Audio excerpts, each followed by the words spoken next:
Donc j'espère que vous avez essayé de pratiquer et dans ce chapitre, nous allons mettre en place le système de recherche. Donc la première étape, ça va être de créer une entité qui va représenter les données qui vont permettre de faire la recherche.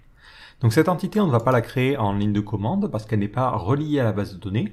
On va simplement créer une classe que l'on va appeler property search.php. Vous pouvez l'appeler comme vous voulez si vous n'êtes pas d'accord avec mon nommage. Donc ça va être une classe qui va se situer dans le namespace entity de notre application et la classe s'appellera simplement property search. À l'intérieur, on n'a rien besoin d'annoter, ce n'est pas quelque chose qui va être injecté dans la base de données, donc pas question de parler de l'ORM ici. Donc au niveau de notre recherche, on avait dit qu'on allait mettre le prix maximal et la surface minimale. Donc on va créer deux propriétés privées. La première qui s'appellera min price, plutôt max price, et une seconde qui s'appellera min surface. Ces propriétés, je vais les documenter, donc pour aider mon IDE, mais aussi les personnes qui lisent mon code. Ça sera des entiers ou ça peut être aussi nul, parce que par défaut, si on ne rentre aucune recherche, cette propriété sera nulle. Et on aura la même chose pour le max price. Maintenant, comme toutes les autres entités, il faut que je crée les getters et les setters. Donc au niveau de mon IDE, je peux le faire de manière automatique. Je vais aller dans getter et setter et je vais lui demander de créer des getters et des setters fluent pour ces deux propriétés. Et automatiquement, il crée ça. Donc ça c'est l'avantage, on n'a pas trop à s'embêter. Je vais peut-être préciser que le max price ici sera forcément défini et de la même manière, le min surface sera forcément défini si on utilise le setter. Maintenant, je vais pouvoir créer le formulaire qui correspond à cette entité. Donc au niveau de mon invité de commande, je fais un coup de php bin/console make2.form. Pour le nom de la classe, on va taper property search type tout simplement. Et pour l'entité à utiliser, je vais chercher property search. Donc comme vous le voyez, il ne me propose pas ici d'auto-suggestion. Donc apparemment, d'après mes essais, dès que ce n'est pas relié à un ORM et à la base de données, il ne vous le suggère pas. Ce n'est pas gênant, vous pouvez rentrer le nom entier. Donc ça sera /app/entity/property search tout simplement. Et là, il crée bien mon property search type. Je vais tout de suite éditer cette classe-là pour voir de quoi il en retourne. Donc contrairement aux autres classes, il n'a pas automatiquement mis les noms des différents champs, donc il va falloir que je le fasse. Donc on aura un champ pour la surface minimale, et je vais préciser que c'est un champ de type integer type. Donc attention, il y a plein de choses qui s'appellent integer type, et nous c'est vraiment l'extension pour les formulaires. Je vais rajouter quelques options, notamment je vais préciser que required va être à false, ce champ n'est pas nécessaire, on peut avoir une recherche qui n'utiliserait pas de surface minimale.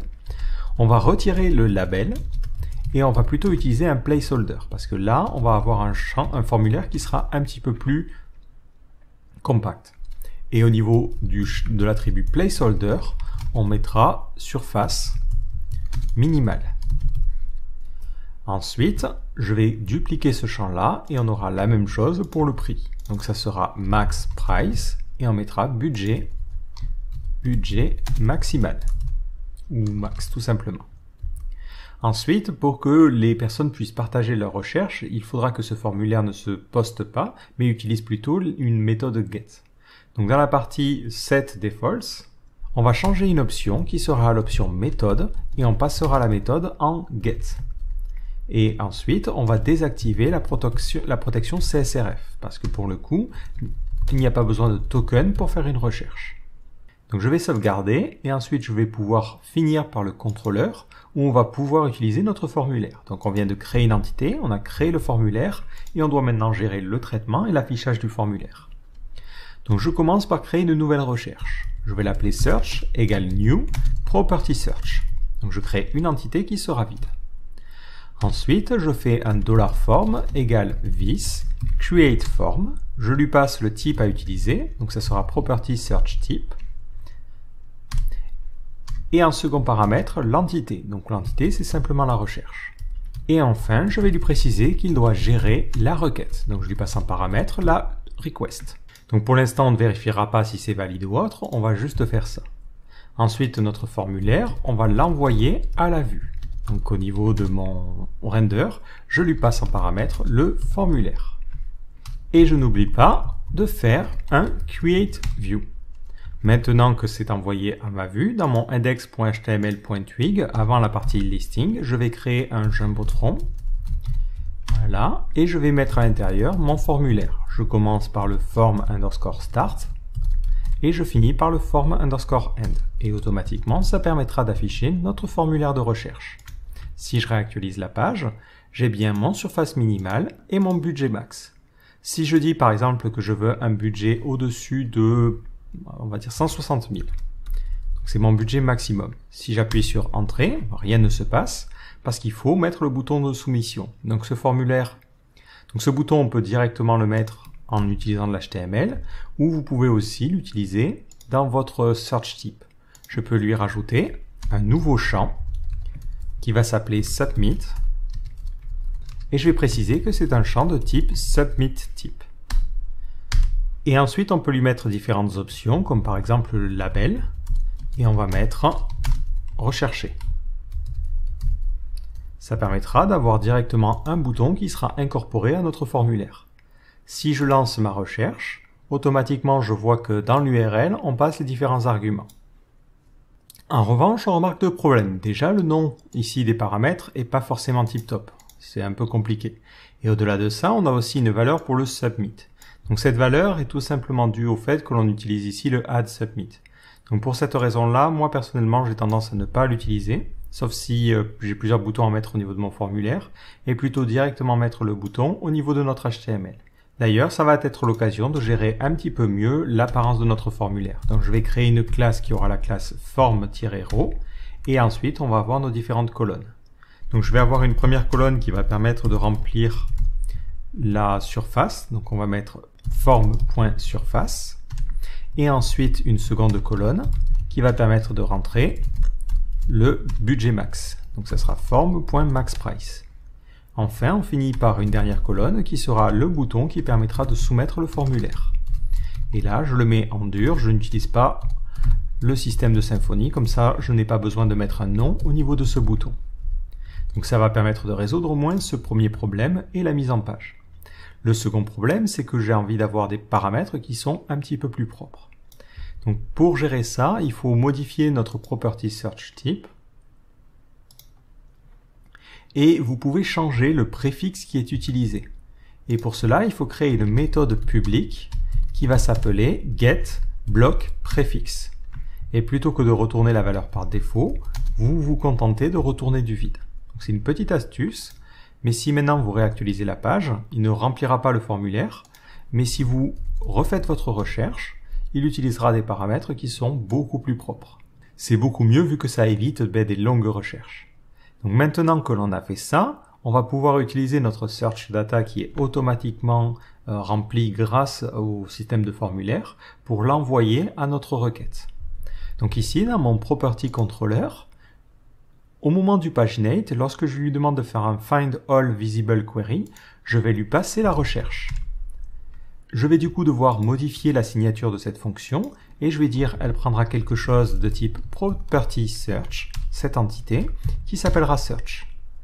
Maintenant, je vais sauvegarder la requête qui est faite à cet endroit-là dans une variable que je vais appeler query. Et à la fin, je ferai un return query getQuery. L'avantage, c'est que je peux mettre des conditions et lui dire par exemple if search et si j'ai un getMaxPrice, dans ce cas-là, ça veut dire que je dois rajouter à ma requête un petit where. Et je vais lui dire, je veux que le p.price, donc le prix de mon bien, soit inférieur au prix qui va être donné. Donc le prix qui va être donné, je peux le mettre en dur en injectant comme ça les valeurs, ou si je veux être vraiment sûr qu'aucune injection soit possible, je vais simplement ici mettre un max price. Maintenant, je peux utiliser la méthode setParameter et lui dire que le paramètre maxPrice aura comme valeur search getMaxPrice. Ces méthodes étant fluentes, je peux les réunir en une seule. Je peux faire les choses de cette manière-là. C'est un petit peu plus rapide. Donc ça me permet comme ça de modifier ma requête. De la même manière, si je veux modifier la condition pour le getMinSurface, ça sera une condition où la surface devra être strictement supérieure. D'ailleurs, je me dis supérieur ou égal, ça me semble plus judicieux. Et on mettra ici un paramètre qui s'appellera minSurface. Paramètre que je vais ensuite renseigner. Et vous pouvez comme ça modifier votre requête à la volée.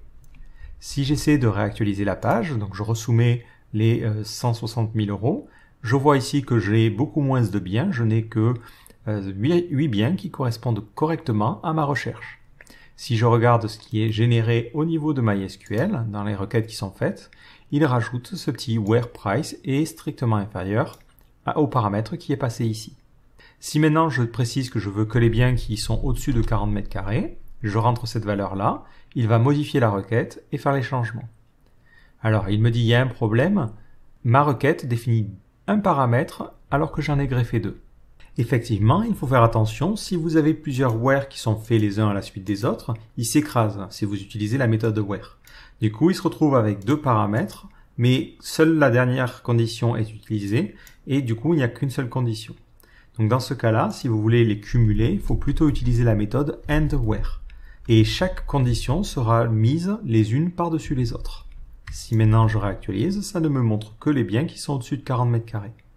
Peut-être pour mieux m'y retrouver au niveau des propriétés, donc au niveau de la vue property html.twig, je vais mettre la surface avant de mettre la ville.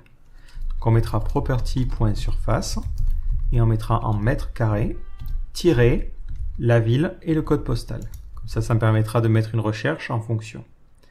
Donc on va dire tout ce qui est au-dessus minimum de 100 mètres carrés. Et là, ça filtre correctement et on n'a plus que 5 biens. Donc on a fait notre petit système de recherche. Alors on peut se demander qu'est-ce qui va se passer si, au niveau de ma requête, je me dis, je suis un petit peu mal intentionné encore une fois et je change le type à texte. J'essaie de soumettre les informations, je vais mettre n'importe quoi et je clique sur rechercher. Automatiquement, on va avoir la règle de validation qui va se faire. Donc ça veut dire que notre système valide déjà les informations grâce au type de champ qui est utilisé. Et on voit qu'au niveau de notre requête, il n'utilise pas ce paramètre-là. Donc si des données ne sont pas valides, elles ne sont pas automatiquement injectées à votre entité. Donc vous pouvez être sûr des valeurs lors de votre recherche. L'avantage, c'est qu'on peut se dire, ce n'est pas pertinent de faire une recherche si la surface est trop petite. Donc au niveau de mon property search, je vais pouvoir ajouter des conditions, comme par exemple le range. Donc on va commencer par importer le namespace qui correspond aux constraints. Et on va l'importer avec l'alias assert. Maintenant, je vais rajouter une condition sur la surface minimale. Donc je fais assert anti/contain anti/range et je vais préciser qu'au minimum on aura 10 mètres carrés et au maximum on aura 400 mètres carrés. Ça évite de faire des recherches pour rien. Si quelqu'un rentre 1 par exemple, on s'imagine ici rentrer une surface de 1, le système va valider et va dire que la valeur doit être supérieure à 10. Donc vous avez comme ça une validation de vos données. Bon, au niveau de la mise en page, c'est pas tip top, mais d'un point de vue fonctionnel, c'est impeccable. Il faudra faire un petit peu de CSS pour bien aligner les choses. Ou si vous voulez vraiment garder Twitter Bootstrap, vous pouvez modifier le index.html.twig et ce sera juste pour l'exemple. Vous modifiez ici le form row et vous allez lui rajouter un align-items-end. Et dans ce cas-là, tous les éléments vont s'aligner vers le bas. Le seul problème, c'est qu'on n'aura pas de marge au niveau de ce bouton qu'il faudra entourer dans une div qui aura la classe form-group pour que ça soit cohérent par rapport aux autres éléments de notre formulaire.